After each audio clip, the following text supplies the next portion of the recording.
नमस्कार, मैं हूं ब्रह्मदत्त दुबे। आप सागर एक्सप्रेस न्यूज के साथ हैं। हम बात कर रहे हैं हिंदुस्तान की उन तारीखों की जिन तारीखों के हवाले से आज भारतीय जनता पार्टी, जो देश की सबसे बड़ी और सबसे मजबूत पार्टी है, उस पर ये आरोप लग रहे हैं कि वो बुजुर्गों का सम्मान नहीं करती। दो तस्वीरें हम आपको दिखाएंगे, साथ में हिंदुस्तान भी उन दो तस्वीरों को देख चुका है। एक लाल कृष्ण आडवाणी को पार्टी ने दूर कर दिया तो मुरली मनोहर जोशी पर भी पार्टी ने एतबार नहीं किया। अगर यह बात छोड़ भी दें तो हम आपको आज एक ऐसी तस्वीर दिखाएंगे जो 1967 में भारतीय जनसंघ के सांसद रहे, लेकिन सिर्फ 5 साल तक तो पार्टी ने उनकी पूछ परख की, लेकिन 40 साल तक पार्टी न उनके घर दस्तक देने गई, न उनका हालचाल पूछा। कैसे वो पूर्व सांसद अपनी जिंदगी बिताते रहे। सागर और बुंदेलखंड की जो धरती है वो भारतीय जनता पार्टी और भगवामय है, लेकिन एक पूर्व सांसद जो भारतीय जनसंघ से चुनाव लड़े थे, उन्हें जब टिकट दिया गया था, जब वो बीड़ी बना रहे थे, साइकिल से चलने वाला यह सांसद आज अकेला है, परिवार के साथ है। पार्टी जिसे भारतीय जनता पार्टी बहुत बड़ा परिवार कहती, वो उसके साथ नहीं है। कुल लिहाज से वो सांसद 40 साल तक सिर्फ इज्जत की एक चीज के लिए तरसता रहा कि कोई उसके दरवाजे आए वो कहे कि तुम भी भारतीय जनता पार्टी के सदस्य हो। तो हम यह आरोप आज पुख्ता करते हैं कि शायद भारतीय जनता पार्टी बुजुर्गों का सम्मान नहीं करती। और ये जो पूर्व सांसद हैं, ये दलित कौम से हैं, अनुसूचित जाति से आते हैं। इस वजह से भी पार्टी भाजपा उनकी ओर इशारा नहीं करती, उनकी तरफ ध्यान नहीं देती। तो कुल लिहाज से पार्टी पर यह आरोप लगना वाजिब है। देखिए खास खबर सागर एक्सप्रेस न्यूज पर। 1967 में जनसंघ से प्रेम करने वाले एक कार्यकर्ता को जनसंघ के हवाले से खबर आई कि वह सागर लोकसभा से सांसद का चुनाव लड़े। पार्टी ने उन्हें टिकट भी दिया। उस वक्त जब यह खबर आई कि सागर के पूर्विया चोरी पर सागर लोकसभा के पूर्व सांसद राम सिंह अग्रवाल जो बीड़ी बना रहे थे, उन्हें इस बात का यकीन न था कि जनसंघ ने उन पर एतबार किया है, उन्हें टिकट दिया गया है। वक्त गुजरा, वो सांसद भी बने और फिर गुमनामी की जिंदगी में खो गए। उन्होंने 1967 में इस सागर संसदीय क्षेत्र की बहुचर्चित चेहरा समुद्रा बाई को चुनाव हराया था। पार्टी ने दूसरी बार उन्हें कभी चेहरा नहीं बनाया, न ही 40 साल तक उनका कभी मुंह देखा। 1980 से जनसंघ पार्टी भाजपा बन गई, लेकिन राम सिंह अग्रवाल नहीं बदले। सादगी से जिंदगी जीने वाले राम सिंह के पास सांसद बनने का तमगा ही रह गया था। उनके बच्चे हैं, घर में पत्नी बेहद साली और घरेलू महिला है।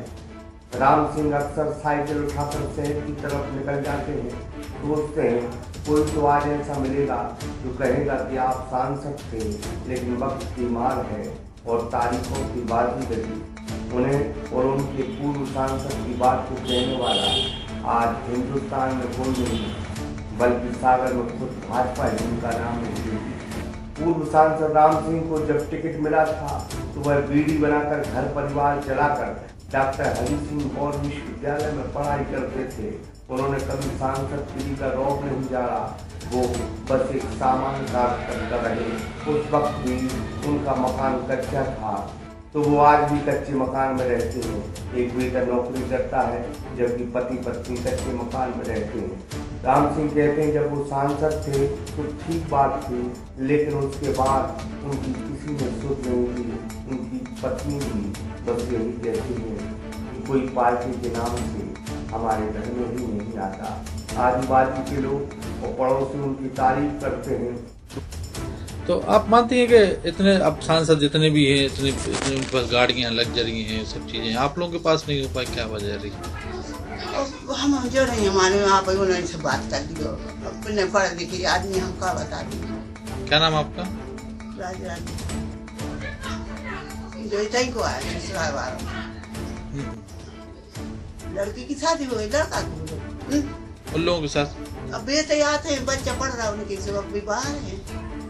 और बढ़िया सिंपल रहते। आजकल के नेताओं जैसे नहीं रहते कि 2-5 साल नेता बने और खूब तरक्की कर ली, गाड़ियों में घूम रहे हैं और खूब पैसा आ जाता है और भाई थोड़ा तरीका बदल जाता है। वो सिंपल रहते हैं, कोई तरक्की नहीं की और अभी तक सिंपल एक साइकिल पे चलते हैं। काफी समय उन्होंने बीड़ी भी बनाई और बहुत सिंपल तरीके से रहते हैं। 2005 से पेंशन मिलना शुरू हुई थी, आज पेंशन 25,000 मिलती है, गुजारा चल जाता है।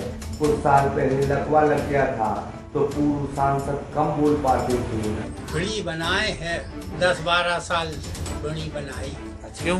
हाँ, क्यों बनाते थे? गुजर बसर चलती नहीं। अच्छा, तो पेंशन भी नहीं मिलती थी? पेंशन भी नहीं मिलती। अब मिलने लगी पेंशन? हाँ। कब से मिल रही पेंशन? और 5 से 2005 से। 2005 से भाजपा भारतीय जनसंघ बाकी 9 अनवर्ड 20,000, 3,000, 3,500, 5,000, 8,000 बढ़ते बढ़ते अब 20 हो गया। 20,000 सब। वहीं वर्तमान सांसद लक्ष्मी नारायण पूर्व सांसद के बारे में कहते हैं, मैंने सुना था कि विश्वविद्यालय में पढ़ते वक्त राम सिंह को टिकट मिला था, सुनकर आश्चर्य हुआ था। तो वहाँ भारतीय तत्कालीन जनसंघ के नेता कैंडिडेट की तलाश में थे। उन्होंने कहीं से उनको राम सिंह भाई को पकड़ा, राम सिंह को पकड़ा और उनको कहा तुम प्रत्याशी बनोगे। मैं अब याद करता हूँ कि हम लोगों को बड़ा आश्चर्य हुआ था कि अचानक ये राम सिंह इतना महत्वपूर्ण कहाँ से हो गया कि कल तक ये स्टूडेंट था और आज एकदम वहाँ से इसको लोकसभा का चुनाव लड़ा जा रहा है। और सौभाग्य देखिए उसका कि वो चुनाव जीत भी गया और जीत करके वो सांसद बन गया। बहरहाल आज भी पूर्व सांसद राम सिंह साइकिल से सफर करते हैं, ओशो के भक्त हैं, इस वजह से ओशो आश्रम जाते हैं, गीता भी पढ़ते हैं, बस जिंदगी जी रहे हैं। जनसंघ ने उनको टिकट देकर बड़ा दिल दिखाया था, लेकिन भाजपा दलित और छोटे नेताओं की सुध को छोटे और दलित नेताओं की सुध लेने की कहाँ फुर्सत। शायद दलित होने का खामियाजा पूर्व सांसद को उठाना पड़ा, न पैसा मिला न ही पार्टी से प्यार मिला। दलित जिंदगी उनकी संघर्ष भरी थी और आज संघर्ष में बस जिंदगी गुजर रही है। सागर एक्सप्रेस न्यूज़ की ब्यूरो रिपोर्ट। तो आपने एक खास खबर भी देखी और इस खास खबर में हमने बताया कि पूर्व सांसद कैसे साइकिल से चलते हैं, कैसे बीड़ी बनाकर अपना जीवन यापन कर रहे हैं। तो कुल लिहाज से हम ये फिर कहेंगे भारतीय जनता पार्टी से और हिंदुस्तान का नहीं पूरी दुनिया का दस्तूर है कि जो बुजुर्ग को प्रणाम करके घर से निकलता है, जो बुजुर्गों का आशीर्वाद लेके चुनाव लड़ता है, शायद दुनिया की कोई भी शक्ति नहीं है जो उसे चुनाव हरा दे। फिर बुजुर्गों की बददुआ लेके आप 2019 का मोदी जी चुनाव जीतने चले हैं।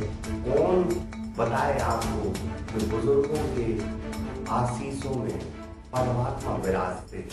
फिलहाल इस पेशकश मिलता है किसी और मुद्दे में, किसी और खबर में हम आपके साथ होंगे। तब तक दीजिए हमें इजाजत। नमस्कार। एक्सप्रेस न्यूज़ की वीडियो अगर आप YouTube पे देख रहे हैं तो उसे सब्सक्राइब कीजिए, और अगर यही वीडियो आप Facebook पे देख रहे हैं तो उन्हें लाइक कीजिए, और अगर आप कमेंट लिखना चाहते तो कमेंट भी लिखिए। और आपका दिन शुभ हो, मंगलमय हो, यही हम ईश्वर से प्रार्थना करते हैं। नमस्कार।